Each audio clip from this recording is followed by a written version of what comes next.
አስደንጋጩ የወይዘሮ ማርታ ውሳኔ እጅግ በጣም በሚያሳዝንና በሚከብድ ሁኔታ ትልቅ ችግር ተፈጠረ።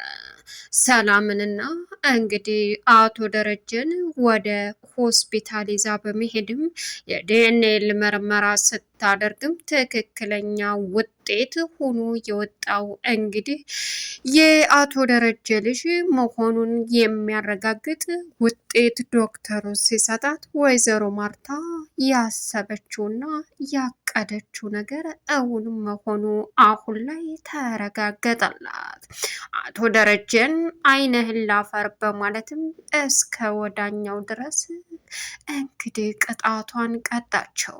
አቶ ደረጀ አሁን ላይ ወይዘሮ ማርታ እግር ላይ ተደፍቶ ይቅርታ ቢጠይቃትም ወይዘሮ ማርታ አሻፈረኝ በማለትም በሚያሳዝን ሁኔታ እንግዲህ የተፈጠረውን ነገር በሙሉ አምና መቀበል ሁሉ አቃታት።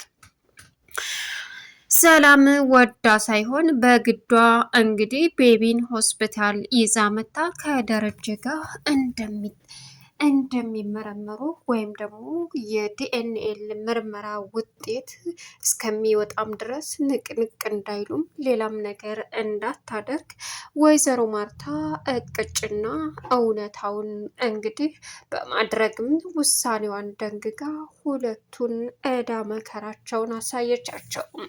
አቶ ደረጀን አንተ የምትባል ሰው ከዚህ በኋላ የለኝም፣ እኔ እያበላው እያጠጣው ከገዛ ሰራተኛ ወልደህ ጭራሽ ይህንን ጉድ አሳየኸኝ በማለትም ከባድ ውሳኔዋንና እስከ ወዳኛው መለያየት እንዳለባቸውም ግልጽ አድርጋ ነገረችው። አቶ ደረጀ አሁን ላይ በእርግጥ ናታን እባክህ አባዬ ምንም ነገር እንዳይፈጠር አድርግ፣ አንተም ሆነ ሰላምም አትሄዱ ሆስፒታል ሲልም ማርታ ሁሉንም ነገር አውቃለች፣ የሚመጣውን እቀበላለሁ፣ ሆስፒታል እሄዳለሁ አለው። እንደዚሁም በዚሁ ተመሳሳይ ቃል ዳጣም እባክህን ሰላምን ልጁን ይዘሽ ነይ ብላ እማዬ ስላስገደደቻት ይዛ ልትሄድ ወስናለች እና እባክህ የሆነ ነገር አድርግ፣ እኔ ከዚህ መጥፋት አለብኝ ስትለው አቶ ደረጀም በፍጹም የታባሽ ማጠፊም እዚሁ ነው የሚመጣውን አብረን የምንቀበለው እንጂ በጭራሽ ይሄ ሊሆን አይችልም ማለት ነው። ወይዘሮ ማርታ የሚያሳዝነውና ከባዱ እንግዲህ የአቶ ደረጀ ልጅ መሆኑን ታቅ የመጨረሻ ሰላምን ዝልዝል አድርጋ ብትበላት ደስተኛ ነበረች። ነገር ግን በቆሸሹ ሰዎች እኔነቴን ማቆሸሽ አልፈልግም ያለችው ወይዘሮ ማርታ ልቧ ተሰብሮ እያነባች ወደ ቤት መጣች። እዛው ሆስፒታል እባካችሁ አማልዱኝ፣ የፈለገችውን ቅጣት ተቅጣይ ብሎ አቶ ደረጀ እግሯ ላይ ቢንበረከክም ጭራሽ አታፍርም ወይ በማለትም እንግዲህ አሻፈረኝ ብላ ወጣች። ሰላም ውድና የተከበራችሁ የዙዙነት ሚዲያ ቤተሰቦች እንዴት ናችሁልኝ? ሰላማችሁ ይብዛልኝ። ለዚህ ቻናል አዲስ የሆናችሁ ሰብስክራይብ እያደረጋችሁ ቪዲዮውን እስከ መጨረሻው ተከታተሉ። በጉጉት ስንጠብቀው የነበረው ዳጣ ቀጣይ ፓርት ይዘን መጥተናል።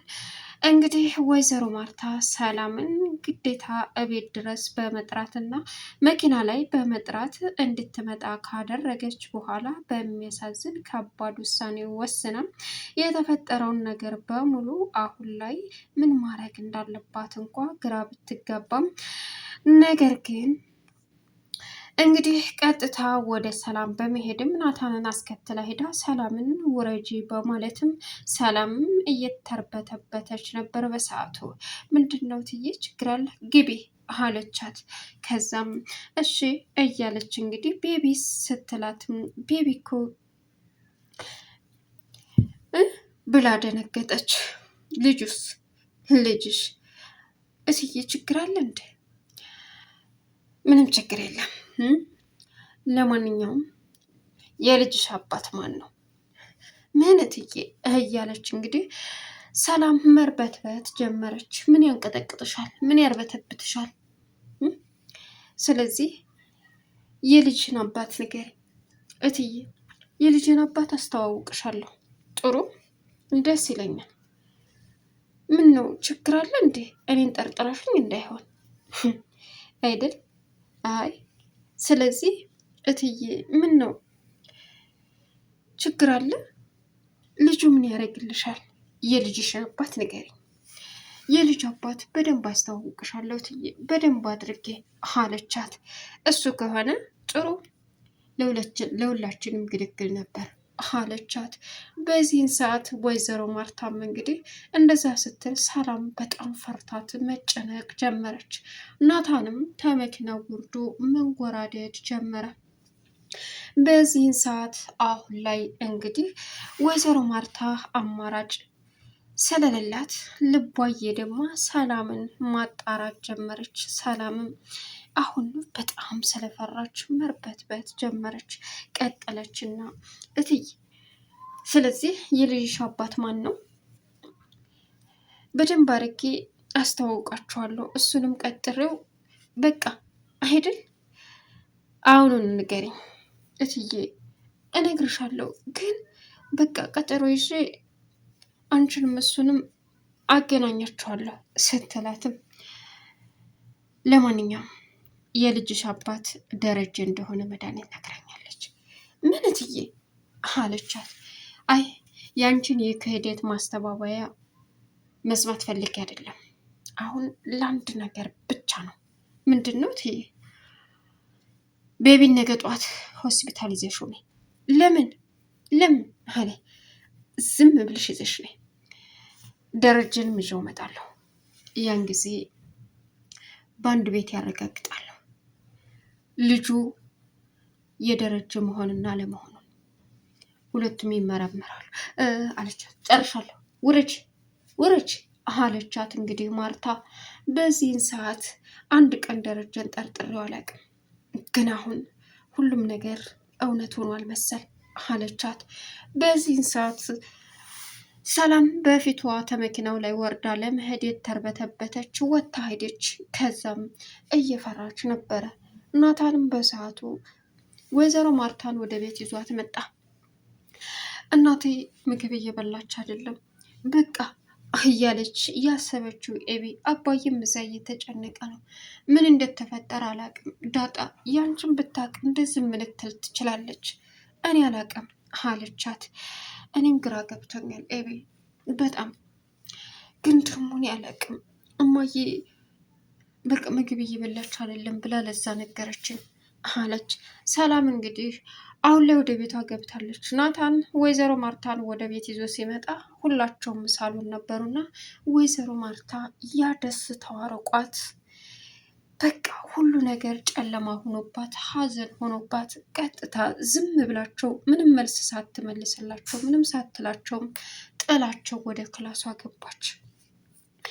ናታን ምንድን ነው አለች። ቤ አላውቅም ቤ ቆይ ሰላም ምን ብላት ነው? እማዬ እኮ ጥሩ ሁኔታ ላይ አይደለችም። ቆይ ምን እየተካሄደ ነው? የምታውቀው ነገር አለ? አላውቅም ኤቢ አላውቅም። አባዬም እዛ እየተጨነቀ ነው። ኤቢ ከዚህ በኋላ ምንም አትበያቸው። ማውራት ከፈለጉ እነሱ ራሳቸው ያወሩናል። በቃ ታያት እንዴ እማዬ እኮ ምግብ እየበላች አይደለም፣ ብቻዋን ዘግታ ነው የምትውለው የምታድረው። አባዬ ሶፋ ላይ ነው ያደረው ናታን አለችው። በቃ ምን ይደረግ እንግዲህ ኤቢ የተፈጠረውን ልናቅ አልቻልንም ሲላትም እሺ አለች። ኤቢ እንደምንም ብለን ለማየ ምግብ መስጠት አለብን። እማዬ ምግብ ማብላት አለብን። እሺ ምግብ ተሰርቷል። ምግብ የተሰራ ለዛ ሰርታለች አለች። ዳጣና ኤቢ እንግዲህ ከወይዘሮ ማርታ ክላስ ተከታትለው ግብት በማለትም ወይዘሮ ማርታ በጣም ልቧ እየደማ ውስጧ እያለቀሰ ነበረ። እማዬ የት ሄደሽ ነው? ምን ሆነሻል? እንደዚህ እየሆንሽ ለምንድን ነው አሏት። እማዬ ምግብ የማይበላ ሰው ምንድን ነው የሚሆነው? ይሞታል። እውነት ወይስ ሐሰት አለች ዳጣ። በዚህን ሰዓት ኤቢ መልሱ እኔ ልመልሰው? አይ መልሱ ለማየ ነው ላንች አይደለም ስትልም ወይዘሮ ማርታ ዝም አለቻቸው። ልቧ ስለደማ በዚህን ሰዓት እማዬ በቃ ምግብ መብላት አለብሽ፣ በቃ እያሉ እንግዲህ ስለ ለዛና ስለ ገዜ ረባሽ ሳይሆን አይቀርም። ለዛን በጣም እየረበሻት ነው፣ እያናደዳት ነው። ማየ አንድ ነገር ልትዩ ይገባል እያለች ኤቢ እንግዲህ እናቷን ለማሳቅ ብትሞክርም መልስ እንዲሰጣቸው ምግብ እንድትበላላቸው ዳጣና ኤቢ ጥረት አደረጉ። ወይዘሮ ማርታ ግን ከስንት ዝምታ በኋላ የጊዜ ሲነሳ የአቶ ደረጀ ትዝ ስላላት ልቧ ድምት ብሎ ዳጣ ኤቢ ውጡልኝ አለቻቸው። በዚህን ሰዓት በድንጋጤ ሁሉም ምግቡን ይዘው ወጡ። አሁን ላይ እንግዲህ ደውሎ ቃዲስ ለኤቢዬ እያለ ወይዬ ስትለውም ውተን በቃ ቀለበቱን ብንመርጥ ብናሰራ ብዬ ነው። እሺ ደግሞ የተገዛ ቀለበት አይሆንም እንዴ? እንዴ ፍቅር ላንቺማ የተሰራ ቀለበት አይሆንም ማለት የተገዛ ቀለበት አይሆንም። በምርጫችን ራሳችን አሰርተን ደግሞ ዳይመንድ ነው አላት። በዚህን ሰዓት እሺ ብላ ተስማማች። እናም ናታን ኤቢ ቀለበት ልታረጉ ነው? አዎ ችግር አለው እንዴ? አይ በዚህ ሰዓት አባዬ እማዬ ጭንቀት ላይ ሆነው እንዴት ይሆናል ብዬ ነው። ችግር የለውም እሱ አለችው። እኔ እንጃ ግን ወደሽው ነው? ምን ነው ሰው የወደደውን እኮ አግብቶ አይኖርም አይደል? የት ነው የምታውቂው? እኔ ልጁን አላውቀውም አላት ናታን። እኔ በደንብ አውቀዋለሁ። ለብዙ አመታት ለ3 አመታት ሲከተለኝ ነበር። ምን? አዎ ሲከተለኝ ነበር አለችው። ይገርማል። እሺ ግን እያሰብሽበት በቃ ቃዲስም ብዙ ነገሩን እወድለታለሁ፣ ሀቀኝነቱን በቃ በተለይ በጣም ቢበዛም ሰው አክባሪነቱን በጣም እወድለታለሁ። ስለዚህ ከዚህ በላይ ምን ነው አለችው። እሺ በቃ እኔ አሁን እያስጨነቀኝ ያለው የማየ ነገር ነው። እኔና ዳጣንም ከክላሱ አስወጣችን አለች። በዚህን ሰዓት ሰላም ለዳጣ ደውላ የተፈጠረውን ከማርታ ጋር ያለውን ነገር ነገረቻት። እዛ እንዳትሄጂ ሆስፒታል ስትላትም ዳጣ መሆን ያለበት ነገር መሆን ነው አውቃለች። በቃ ሁሉንም ነገር ደረጀንና እኔን ሆስፒታል ቀጥራናለች፣ ዲኤንኤን ምርመራ ልታደርግ። ስለዚህ እዛ ሆስፒታል አብረሽ እንዳመጭ ራስሽን ጠብቂ። ደረጀ በዛው ይውጣል ብሎ ያንቺንም ሊነግራት ስለሚችል ስለዚህ ሁሉንም ነገር ራስሽን መጠበቅ አለብሽ ስትላትም እባክሽ ሰላም የሆነ ነገር አድርጊ ስትላትም በቃ ብላ ስልኩን ስዘጋባት ዳጣ የመጨረሻ እያለቀሰ ደንግጣ ትገኛለች። ሌላው አቶ ደረጀ እንግዲህ ቤቱ አስጠልቶት ለዛ ምክንያት ገዜ አንዳንድ ነገር ሲነግረው አቶ ደረጀ ለገዜ ምክር ከለገሰ በኋላ ሊገባ ያለውን ወጥቶ ሄደ። እናም ልቡ ተሰበረ። የሚመጣውን መቀበል አለብኝ ብሎም አምኖ ተቀበለ።